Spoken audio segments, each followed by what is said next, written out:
Okay, you ready? What do you want? I want you to tell us a lot of stories, but let's start in your, you hear me? Yeah. In your childhood. Where did you live until you left Germany? Oh, well, I was born in a little town near Essen, Germany,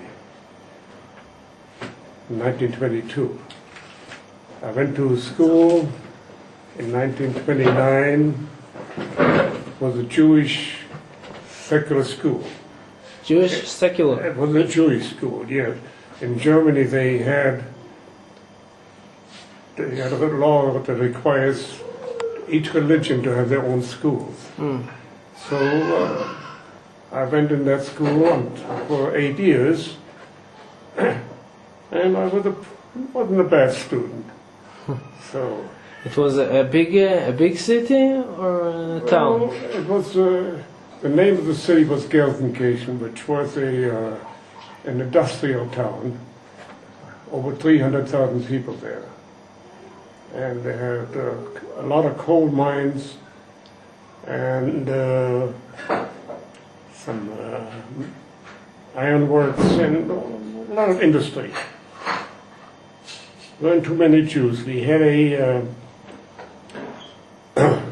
show there for the German Jews, you know, and the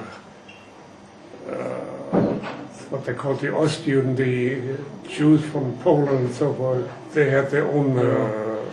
It was own show. It was an Orthodox No, show? we weren't Orthodox then. We were German Jews. German Jews. Yeah. Oh. And okay, and yeah. You can talk too. And I had 2 sisters. I was the youngest one, the baby. And my parents apparently didn't have too good a relationship, and they got divorced in 1932. And I lived with my mother from then on.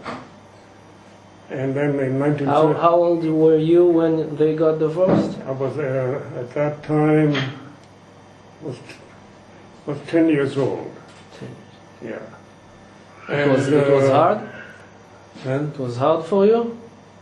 well, I never knew my father that well. He was always on the go. He was a traveling salesman. He never was home that much. So I lived with my mother, and for the rest of my years in Germany, I lived with my mother. And then in 1933, when Hitler came to power, things changed very badly for the Jews. Well, the Nazis were very powerful, and they went around destroying Jewish stores and killing many of them, and they weren't very good to us. And Germans were, they supported them.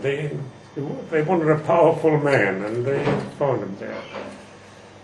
But it didn't really get very bad for us yet until later on.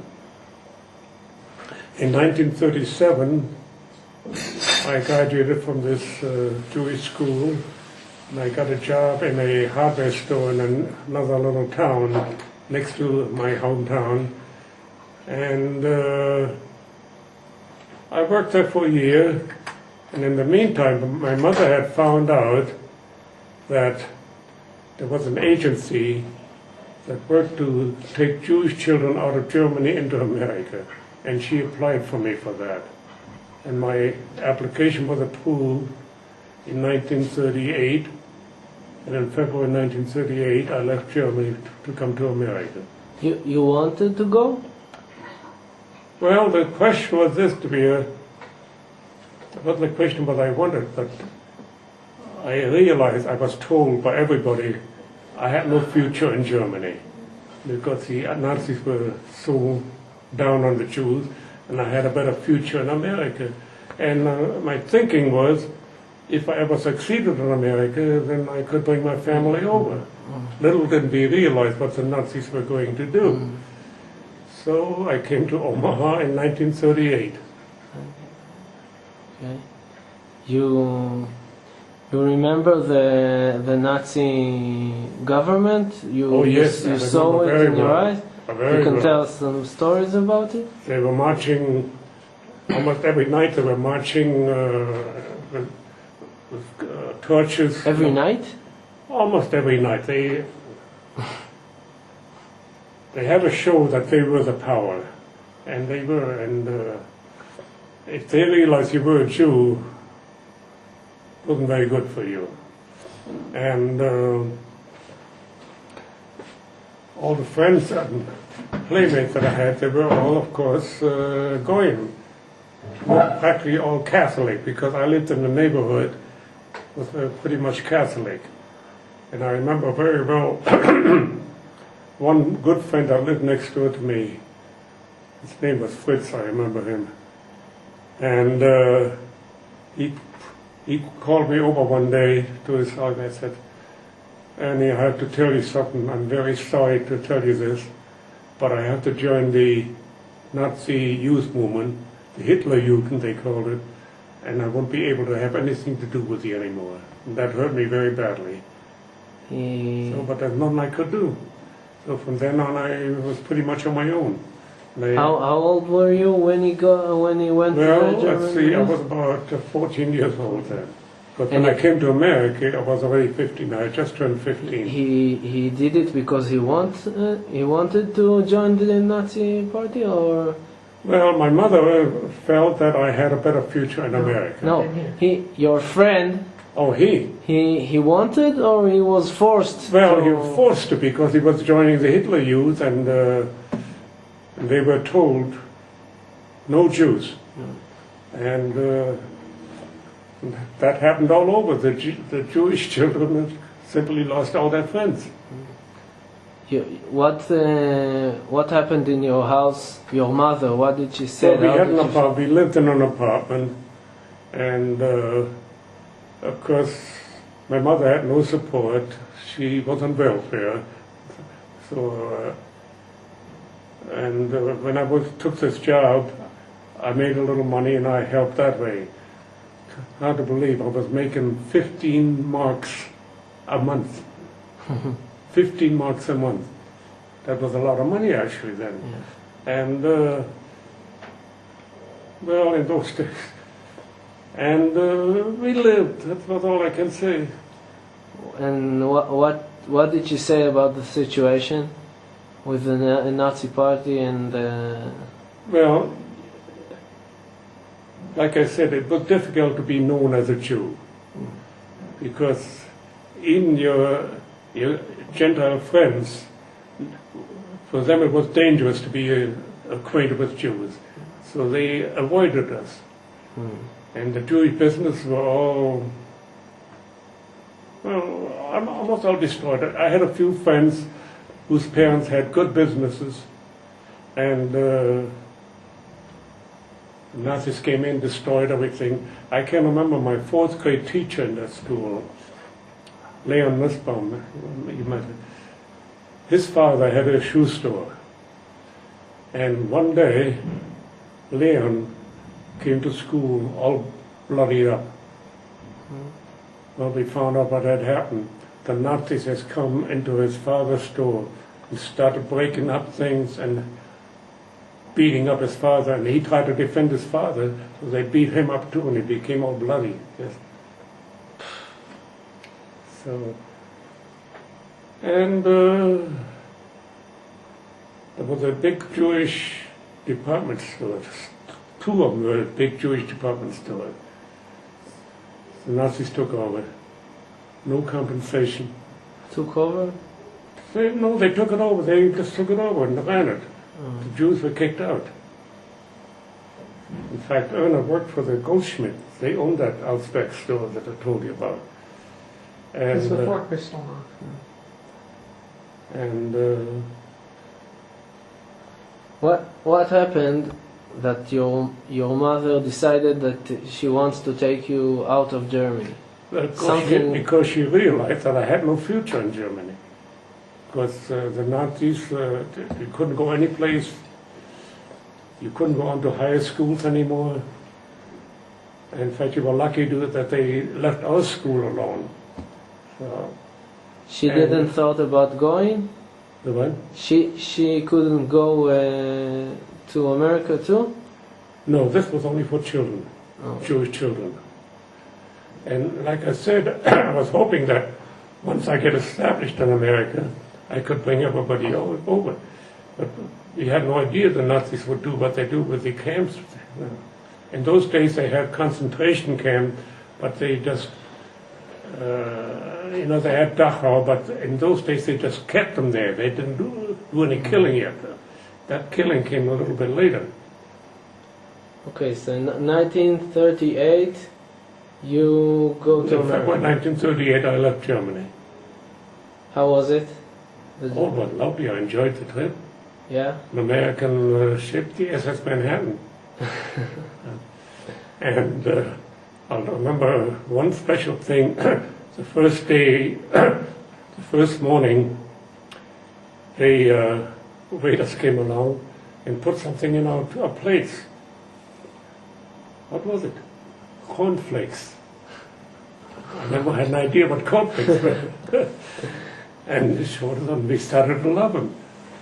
And the ship was American? Yeah, it was an American ship. So. Who paid? You can ask questions. Who paid for your transportation and your leaving? This agency. Yeah, this Jewish agency, German Jewish Children's Aid, they were headquarters in New York, and they worked with the agency in Germany, and they took out as many children as they could. I was in a transport with 16 children for 1 month. 16 children a month. In fact, I read a book a little while ago. This woman, this author, did research, and she established from her research that until the war broke out, only about 1,000 children were able to get out of Germany all these years.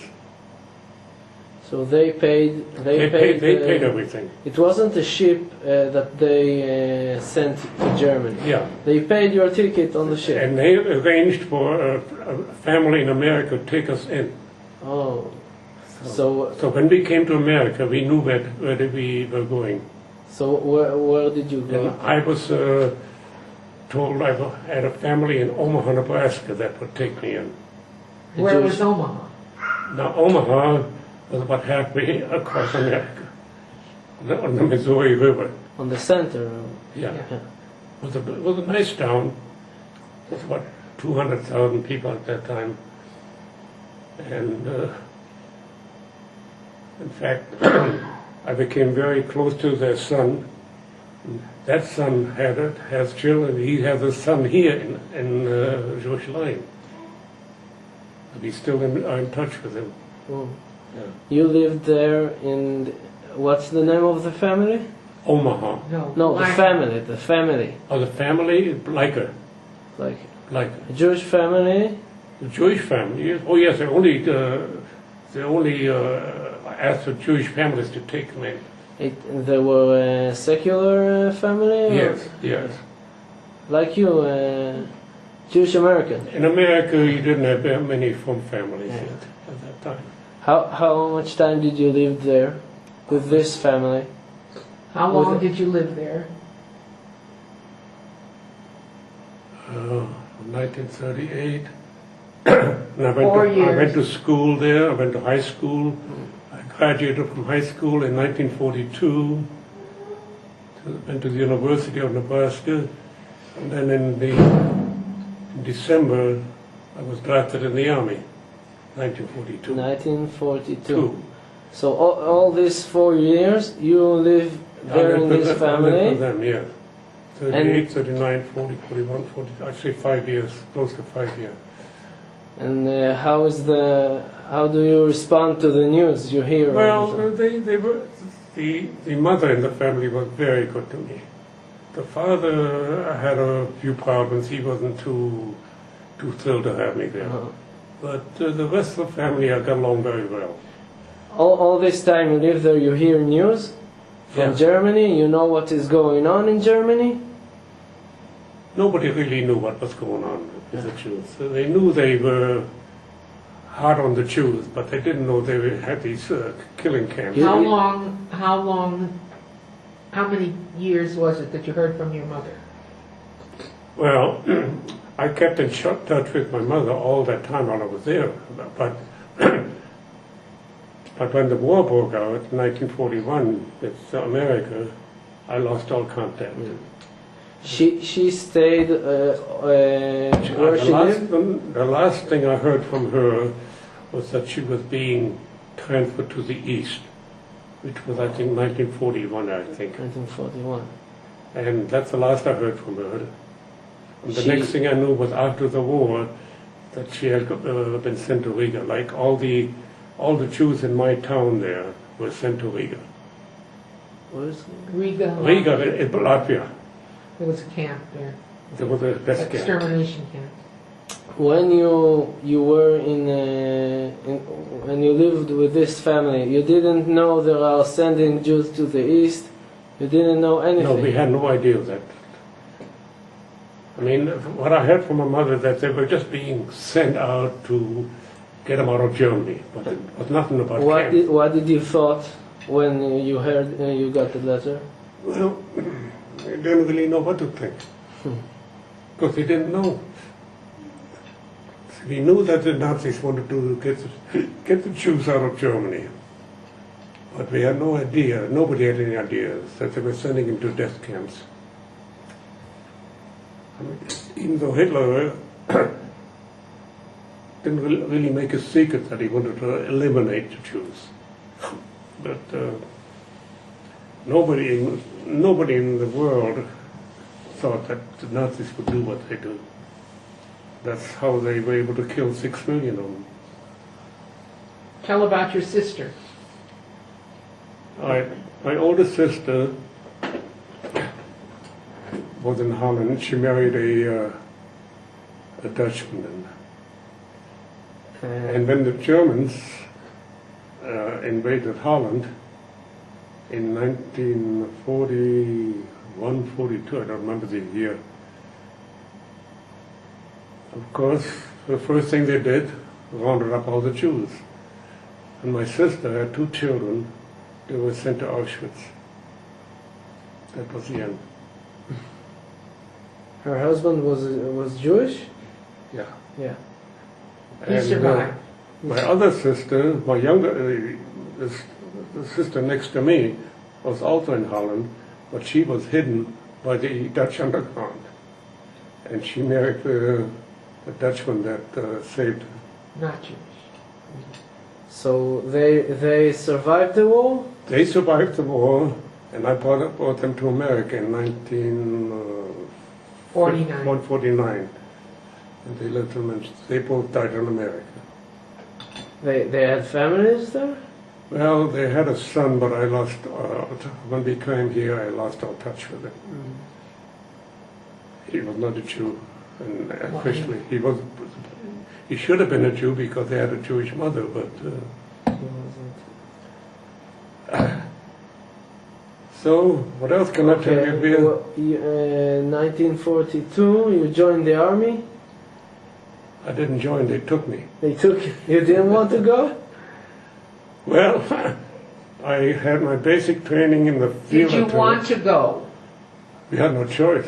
Well, yes, he did. You had no choice. Well, we were all very Patriotic. patriotic. Yeah. And so we joined the army because they told us we had a letter from the president, greetings from the president of the United States, welcome. So, and I had my basic training, and then from this camp because I had some college experience, they took all the people in the Army, a lot of people from the Army who had college training, they put them in a special program to give them, they needed some very special education people.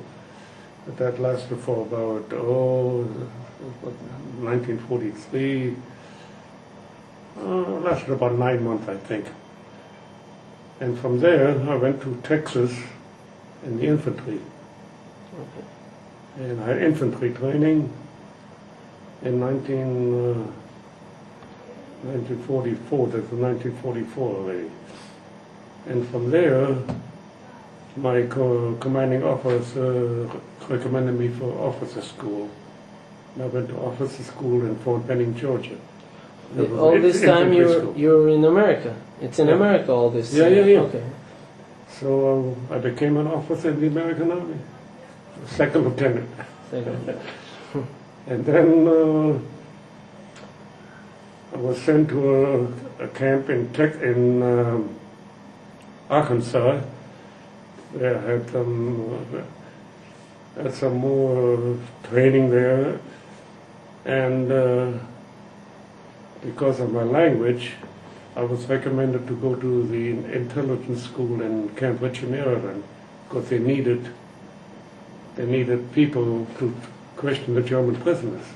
And I went to that school for 2 months, and from there I went overseas to Italy, and as an interpreter and interrogator. You went to Italy when it was already occupied by the American force? Yeah. You didn't go to the battles. Well, I wasn't actually in any battle. I was in the rear echelons. And because the prisoners, German prisoners, were brought back. And that's why we questioned them. What did you do there? Well, interrogate and get the information and give it to the proper people. And then that was close to the end of the war already. And then I was in the battle in Florence, and then in the Po Valley, and then the war was over. And from there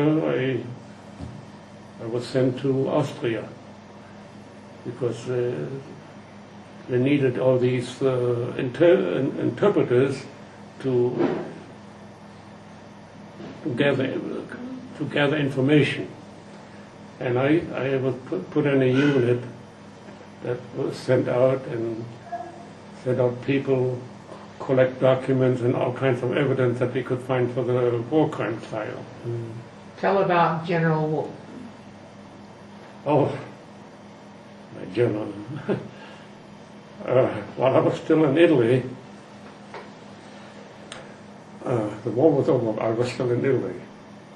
And the last place I was in Italy was in a place called Bolzano, which was very close to the Brenner Pass. And at that time, the overall commander of the German forces was a general named Wolf. And well, how did that work? Let me try to remember. And we got orders from higher ups that we should take this General Wolf in and send him to prison because he was going to be put on trial. So the military police commander took me along because he needed the interpreter. And we went to Wolf's place. He had taken over a beautiful palace from the Italian. And we walked in, and he had no idea what we were there for. So he said, "Oh, thank you for coming, and how nice of you to come to help me celebrate my birthday." He didn't know He Italy didn't know was... that we were going to arrest him. The war wasn't over, not almost yet. They made a deal with him. Okay, go ahead. So I told this to the military police commander. He said, "Celebrate his birthday, you tell him." He didn't use that him. He said he used a few Bad one. bad words. And tell him we didn't come here to celebrate. We want him to come along with us. Going to And jail. that's what we did. We took him to jail. And interesting thing that happened that she knows, when I took him to jail, he said, "Oh, Lieutenant, you know, it's very cold here. Could you please go back and get me a coat?" And he told me exactly where to find it. I said, "All right, General, I'll let you go." So I go back to his castle and go in that room where he told me. It was a big room like this here, clothes, very unbelievable what he had there. And I pick out the coat and I look around and I see there's a rack of shoes, brand new shoes. I said, "Oh, my size." I took a pair. And I wore for many years. I didn't know they were generals. He was a war criminal. And from there, What was the attitude that the German prisoners talked with you? How did they look at it that you were German and you were a Jew and now you are investigating them? most of them were cooperative. They were glad it was over. Yeah. They didn't know he was a Jew. They didn't know he was I didn't tell them I was a Jew. And he didn't But tell they them he knew- was German. Yeah, they didn't know you were German? Well, what did that... Well, I tell you, I remember one special instance. It was still in Italy. Was this German major, and I was talking to him, questioning him. He says, "Well, how come you know such good German?" He said, "Well, we have very good schools in America." Yeah. So you didn't tell them you're German? No. You're from Germany? No. I was an American soldier. I knew German. That's all. Was none of their business. Now, when you were in Italy, you knew what happened to the Jews in Germany No, and in we had Poland? no idea at that time. You didn't saw in Nobody had any idea yet at that time. It's only when the armies in Germany found the camps, that's when they realized what had happened. Okay. The whole thing was a big secret. They even say now that the politicians in America and England knew that the Germans were doing something. They didn't know exactly what, but no, it was not public knowledge. Okay. What happened to your mother? I told her that she went to. Well, my mother was one of those in Gelsenkirchen that went out to Riga. And the last, what I heard from people that came back, some people did come back, that she was one of those people who were transferring people all the time. And so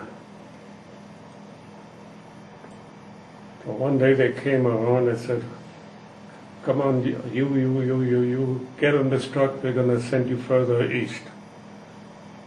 And what happened, that truck was sealed tight, and they got all the gas from the truck, and then they killed him that way, and then they dumped him someplace. And someone told you your mother was... She was one of those. She A was... cousin survived, a first cousin, came back and told him the whole story. So he knew exactly. And his sister and the children are on a list in Auschwitz, here in Yad Vashem. Mhm. We saw it. So your mother was murdered in Riga? Yeah. Yeah. In Riga. That whole town was sent to Riga. Plus a lot of other German There Jews. were, I don't know, we had at that time, I don't know, a few thousand Jews in Gelsenkirchen, not very many. His father's brothers, your uncles were sent to Riga, the cousins, the whole family. And one cousin, this is from his mother's side, that survived. The Alexanders, one was a big soccer star, wasn't he? Yeah. Your cousin, Ernst. That's good. Georg's the son. Was an opera star. Soccer star. In Holland. No. And he went to... I want to... There's only 58 years after that. Yeah. But Let's wait with this. You're in are you Italy. on camera? Are you... Yeah, on camera. You're in Italy, and you're going to From Italy to Austria. Austria. How much time you were? How long you were in Austria? I went to Austria.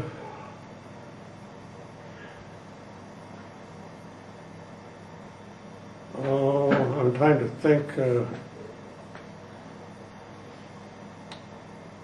In July of 1945. I was in Austria until the next year, a whole year. Austria was surrendered, and Germany was surrendered, Yeah. and you were working to get evidence for the For the war trials. for the war yeah. trials. And what did you see in Austria? He was in the Army of Occupation in Austria. Yeah. And he was in, you were the head of the gas allotment. Oh, I was a motor officer. Motor officer. So tell about that. That's very interesting. Yeah. Well, okay, I it's good. I was in charge of the vehicles in my unit. Oh. So, and you know, if they wanted a car, they had to come to me. And we had about 12 vehicles, I think, in our unit. We were a small unit, maybe about only 70, 80 people, I don't remember. Officers, we had maybe 20 officers, and the rest of them were all enlisted men. So one day we were told that the Germans had stolen all this artwork and hidden it in a salt mine up in the mountains there. So we decided to go out and check it. And I drove out there with a few of the people from my unit, and sure enough, we found their beautiful pictures, paintings. Oh. And we notified the proper authorities that they should come and get them.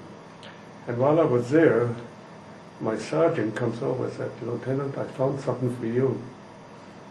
A couple doors down, they found a garage. It was an American Chevrolet, 37 Chevrolet. I said, "Let's take it." And we took it. It wasn't exactly kosher, but we took So it. you had another car. I don't have another car. And I used that car all my time, and I have a picture of it, in fact. And tell about when you went to Gelsenkirchen, the first time and the second time, in the Holland. Oh. Oh, and tell... Well, the first time I didn't have the car. I went with it. But the second time I went in, was already 1946. But why don't you tell about how it was to go without the car? Oh, without the car. Well, I was in Linz, which is on the border, close to the border with Germany. And from Linz, I was able to take a train, an American train, to Frankfurt. That was good, that wasn't a problem. But from Frankfurt to go up to where I wanted to go, I had to take a German train. And what kind of trains they have? Cattle cars. You know, passenger, no passenger cars at all. So I had to go in this car, like the trains they had, they took the people to Auschwitz, the same kind of a car. And I kept my gun handy, and I was in a car with all these Germans there. And, well, I got to a place not far from where I wanted to go, and that was already night. And I got off, and a German comes up to me and said, "Would you like a place to sleep?" I looked at him, I said, "No, I need a place to sleep." Okay, so I went with him. He took me to his house, gave me a bedroom, and I had some food with me, of course. We shared the food. And my gun I put under my pillow. So, and from there, the next day, next morning, I stood on the road and an English, the territory was under the English. That's what they did. Yeah. Okay. And an English truck came by and they took me to where I wanted to go. They went by me. And you get to Gelsenkirchen and Yeah, what? and I found my cousin there, the one that survived. He came back from the... Yeah, From the he camp. came back from Riga. And from there I was able to go to Holland. Another British truck took me over to the Dutch border. And No, but you missed an important part. yeah, You meet your cousin. You met He met your his cousin, and he had heard from his sister before, because Holland was liberated earlier. Yeah, She sent a letter to Omaha that she was alive. So he went to see her in Holland. Gelsenkirchen isn't that far from Holland. Oh, It's on the border. but your cousin told you what happened? Your cousin told Yeah, you all well, that happened in Riga. Yeah, he lost more his or less. parents. More or less, he filled me on pretty much. That's the first time I really heard what happened to all the Jews. And when I was in Gelsenkirchen, there was all these people that had survived. You know, they knew me from before, and they filled me into the. And till this day, you got to Gelsenkirchen. You thought your family is alive. Your mother. Did you think your Did you mother think- was, No, your I family knew, was alive? I knew at that time. I found in my cousin. No, but before that, up until Before that, that, I had no idea what had happened. No, I mean, we started to find out what the Nazis had done, but we had no idea about our own families yet. Just when these survivors came back, you know, that's when I found out. It was already a few weeks after the war, a few months after the war. How old were you when you got this? Well, this was in 1945. yes, 46, or was it already about 23, 22, 23? and the second time he went, he had The a second car. time I had the car, I was able to drive.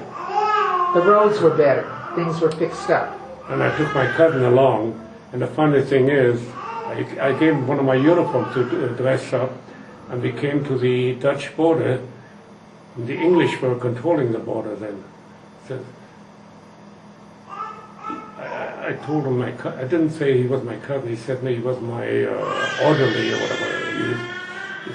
He said, well, I have papers to go. He says, you can go, but your orderly will have to stay behind. So what did I do? I drove around. I found another border crossing where only Dutch police were. And I went through. I never told you that. No, I didn't know you were so daring that you had such chutzpah. Oh, I was a husband. Finding this out now. So So he went to visit his sister in Holland the second time. and then I drove to my aunt, uncle, and their daughter had lived through Dresdenstadt. And they were able to, and I found out that they were in Amsterdam. So I took my sister and everybody, we drove to Amsterdam. I saw them. All this time, you're in Europe and you're an American soldier, Oh yes. and you Was see not. what happened. How did you felt? Well, what could I say to you? It broke my heart, but I couldn't do anything about it. It was done.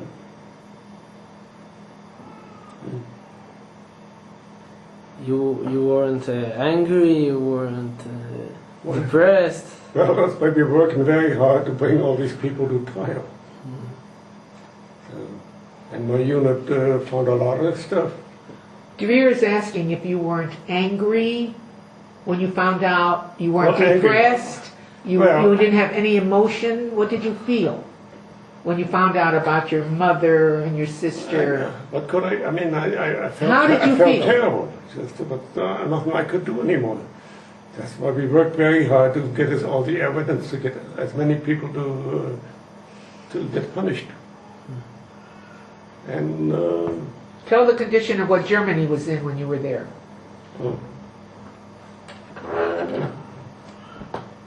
well, most of the big cities had been bombed out. It was very and interesting enough, when I came to this town where I was from, the house where I lived was not damaged. All around the houses were burned out, but somehow my house was missed. I think, well, when you saw it, it was already rebuilt again. Yeah. Well, the whole place was rebuilt. Beautiful. Yeah. Yeah, the American bombers did a good job. They bombed them pretty well. And There were Jewish girls from Auschwitz. They sent 2,000 Hungarian young Jewish prisoners, women, to work in Essen and Gelsenkirchen, where they had all these factories, airplane factories, steel factories, coal, everything. And one night, turned out it was August 27, 1944, they had a massive bombing raid. They would not let the Jewish girls in the bomb shelters. And out of 2,500 were killed that night.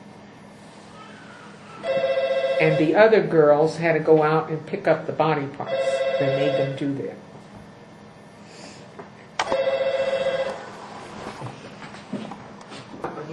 so we just found had to somehow get even with the Germans.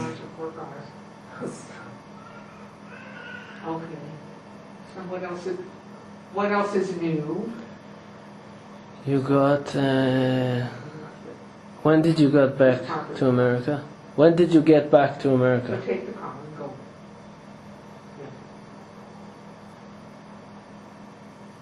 Oh, okay, but you got the car. 1946, I think. Okay, love, I'll I talk to you think in later. July. You have since then. July 46. Who then? Are you off? They wanted him to stay in the army, but he didn't want to. Right? Yeah, in fact, after we got married, in fact. That was another Oh, story. that. Before he came home. I was ready to leave. I had enough service to get out in 1946. In May, I think it was, I don't remember. And they said, come on, we'll give you we'll get a promotion and stay for another 2 years. I said I had enough. I had 4 years in the army, that was enough. So then after we got married, I got a letter from Washington because of my background. They said, we'll give you a job in Washington at a better post, in my kind of work. I said, Well, I don't know. We decided not to take it, but we should have taken it. They needed translators for all the documents from Germany. And it would have been probably not a bad thing to do, but we decided not to do it, and we made a mistake. oh, I don't know, Mama. Maybe not. Hashkafat prati, right? You knew Savta before the war? No. No. No. We didn't meet till after. Okay, let's tell the story. You get back to America. I came back to America in 1946. It was in May, I think it was. And I started working with his family, and he had an insurance office. And by that time, he needed me. He had sort of forgiven me for what I was supposedly done to him. And I started working in the insurance office. And then in December, this friend of Mama was getting married at the end of December. And the bubby of this girl knew them very well, and they knew the family that I was with very well. And they invited us to the wedding. And she told me, I got a date for you. And she told me the same thing. So You So this lived, was in you lived in December. the same city? No. No, we lived 160 miles away, and the wedding was in my town. But they were going to drive out for the wedding because his grandmother, who lived in their town, was friendly with them. They were bridge friends. So So we came the out. end of December, we were in Hastings, and we were introduced, and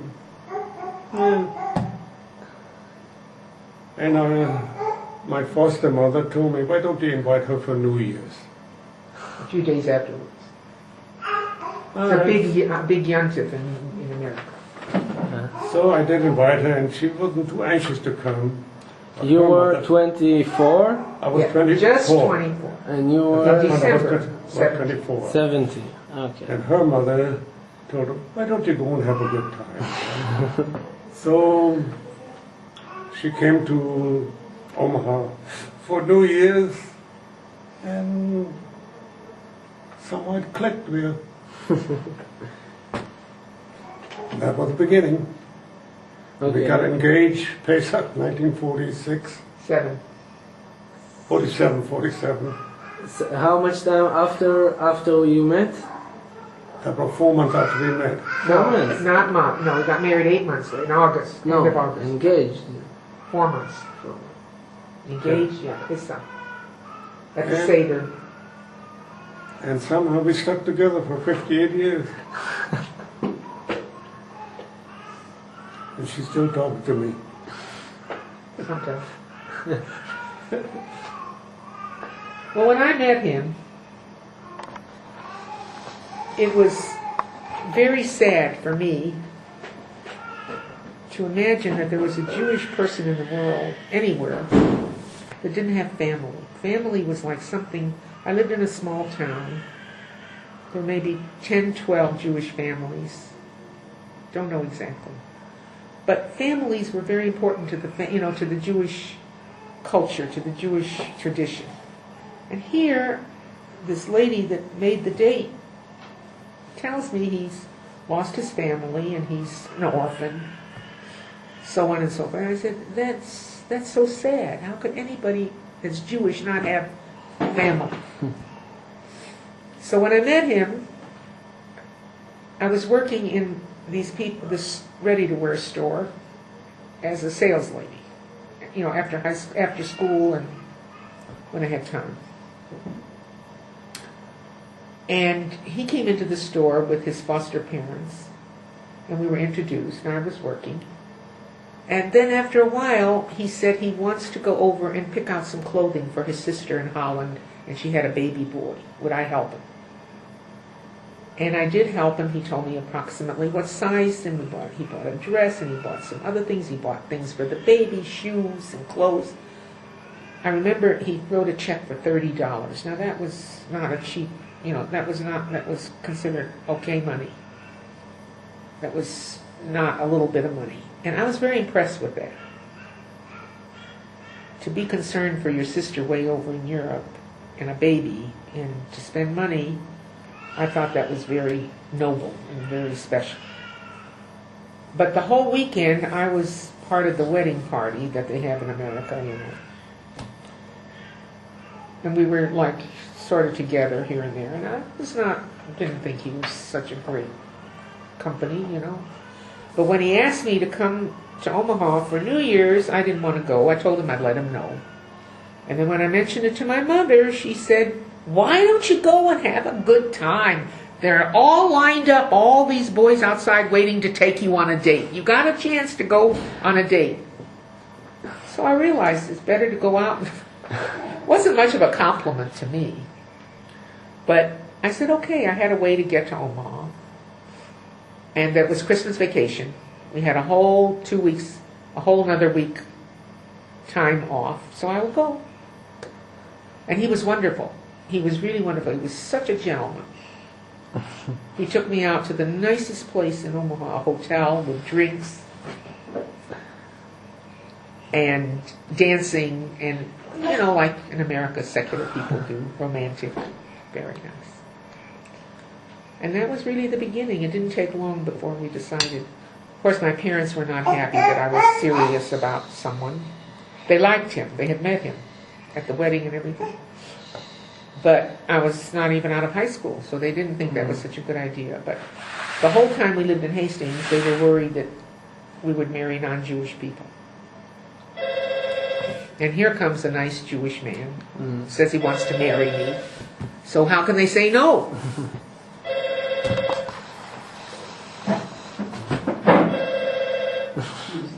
Oh, you have a history, huh? Hello? Yes. You Okay, good. Okay, you should go for Simplest better.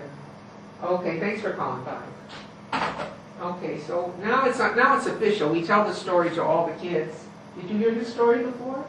Did you have a good bath? Was it not one? how did you decide to marry her? How did you decide to marry her? And when? And when? I just found out when. Don't tell. Well, I was 24 years old. I was ready to get settled. And I said, well, this looks like a good prospect. So, I don't really know how, but I think Susie pushed me a little too. No, she did not. I don't think so. I don't remember how, but I could see that we had a nice relationship.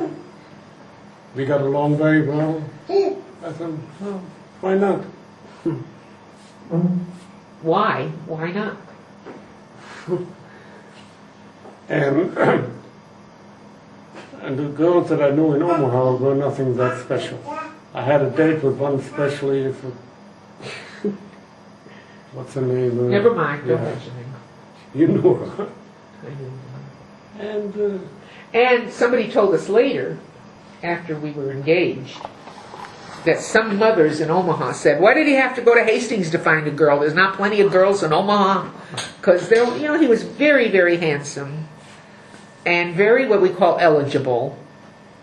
And the mothers, thought that he should stick to his own home grounds when he came to Hastings to save this poor little girl from being an old maid. Right? You And married. when? You married, and where did you live after you got married? Where did you After live? we got married, where did we live? well, we lived on Omaha for about less than a year, a few months. And then we decided that was not the place for us. And we moved to Hastings. Her father had a nice business there, business. And he was willing to take me in as an operator, something, I don't know what. So we moved to Hastings, and we were in Hastings for until 1953. No, 49. 49. Oh yeah. Oh, then my father-in-law opened a branch in Sioux City, Iowa, and I took over that branch in Sioux City. But it turned out, were there a few years, it didn't turn out so well. And Didn't turn out so well. It was a big flop. Okay? And her uncle offered me a job in Des Moines, and I wasn't too happy about that. But her father had a cousin in Chicago who owned a big, big factory. And he called him and said, "Can you find a job for my son-in-law?" He said, "Yeah, sure, no problem." So in 1953, I went to Chicago, and she stayed in... I went back to my parents with Michael, who was born in Hastings. And I was 9 months pregnant with your father. And we didn't think I should go to Chicago. We couldn't find a place to live. Things were very bad with the housing situation.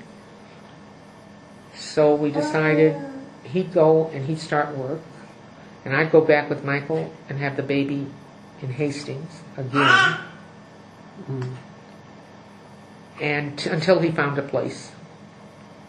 So I went back. My father came to pick me up in a pickup truck. You know what a pickup truck is? Bounce, bounce, bounce, and there's hills, and it's a terrible trip. Took my few things, in the truck. And 2 weeks later, your father was born early. Mm-hmm.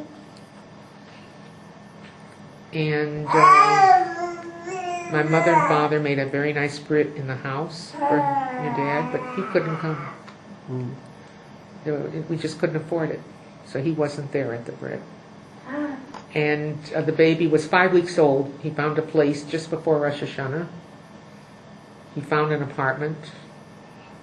And my parents drove me out with the 2 children.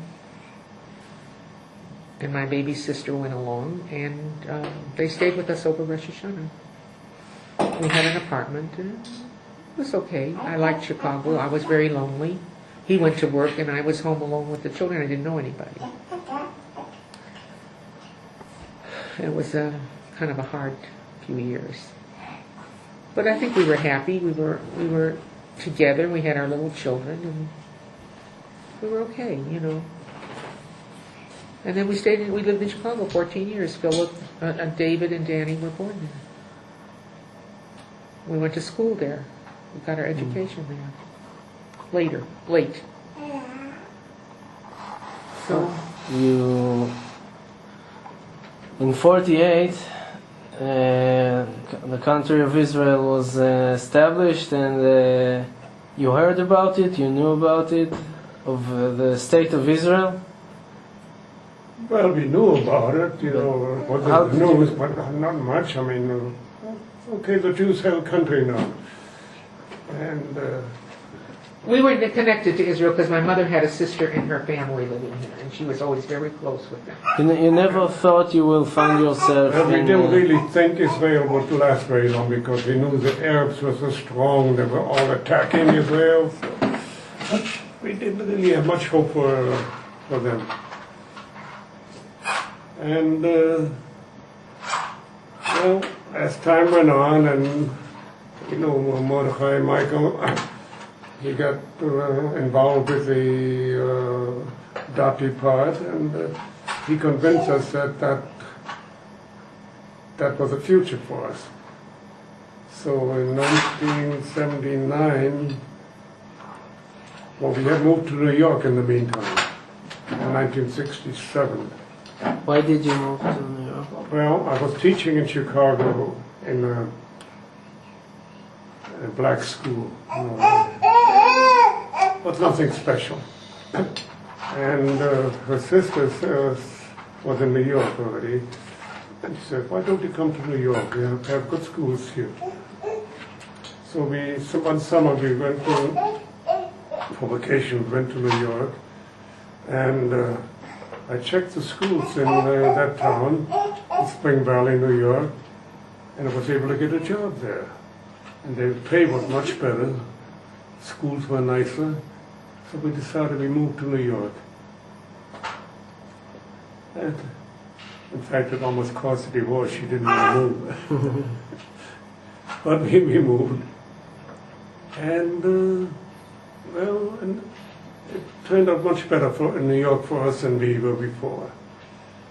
And then when Michael, Mama told you the story what Michael did to us, and Philip as your father. And when we realized that all our kids were going to be here, they said, what's the use for us to stay in America? So in 1979, we decided we moved to Israel too. I was able to retire, and Mama still had a couple of years or so left to retire, and that's how we got here. And we've had the best years of our life here. Yeah? Yes. It was hard to decide to leave America? The what? It was hard to decide the decision to leave America? No, I loved America.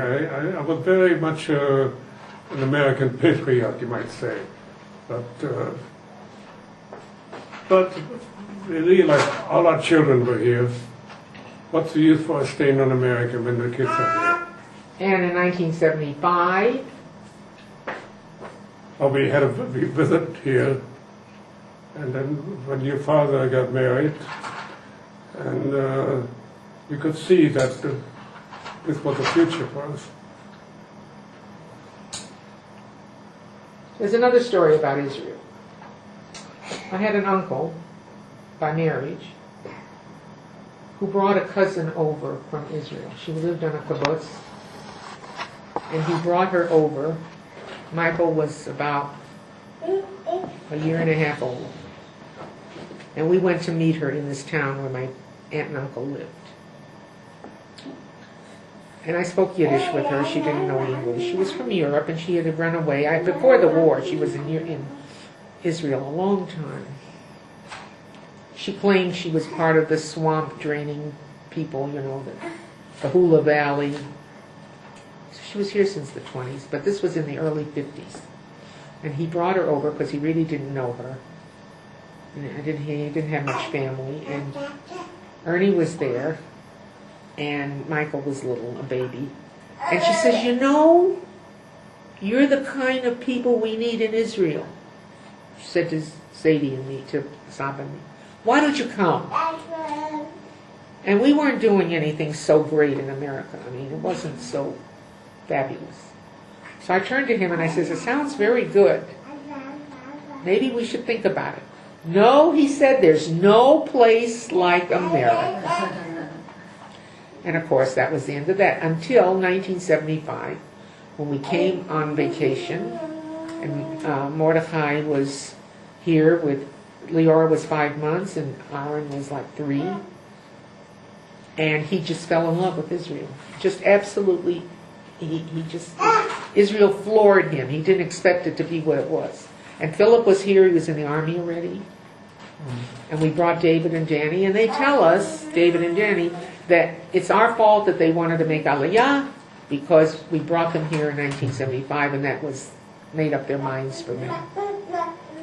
So that's the part where Zadie said, no way, but I guess it wasn't meant to be then. This was 1951. Or something like that, 52.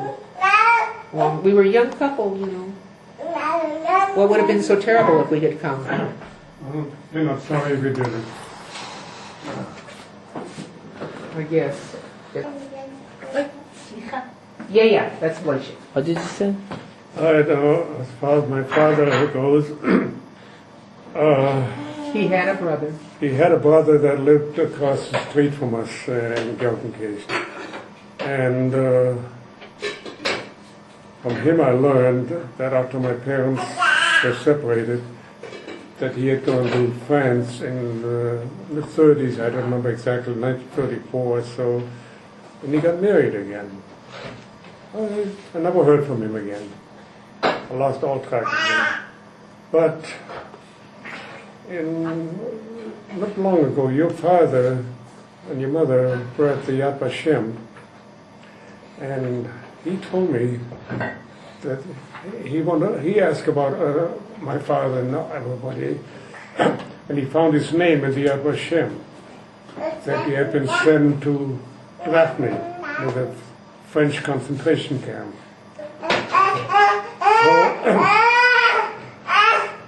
So I wrote to France, to this place, and asked for information, if they had anything on my father. And they sent me the copy of the order that he was, wherever he was living in France, and that he had been sent to Drachny from there. And then he also found there's a French monument on the way to the radar stations. Maybe you've seen that. Yeah. And they had all the names in there that showed there that my father was sent from Drachny to Auschwitz. Father in his will. Now he has a yahrzeit because they have the date. So recently, there was something in the paper here that a French commission had come to Israel to find out if any survivors, any heirs to people that were sent to Daphne in France? And I said, yes. So I wrote them, and I sent them, I had the copies of the order from Daphne and the order from Germany. And they wrote me, yes, we have a definite reason for a claim. So I filed a claim, and now I'm waiting to hear from them. We didn't hear from about his father the whole time. It was a mystery what happened. Okay, we have a few more minutes. If you want to say something for conclusion. Posterity. Or what? Just in general. something in general before we finish. Well, I'm glad I was able to give you all the information, so we have something now for the generations, what we were, and hope they can learn something from that, and don't have to depend on the newspapers to get information. This is all from my own experience. What else? Thank you. Thank you. You're welcome. Not my pleasure, but I'm glad I was able to tell you all this.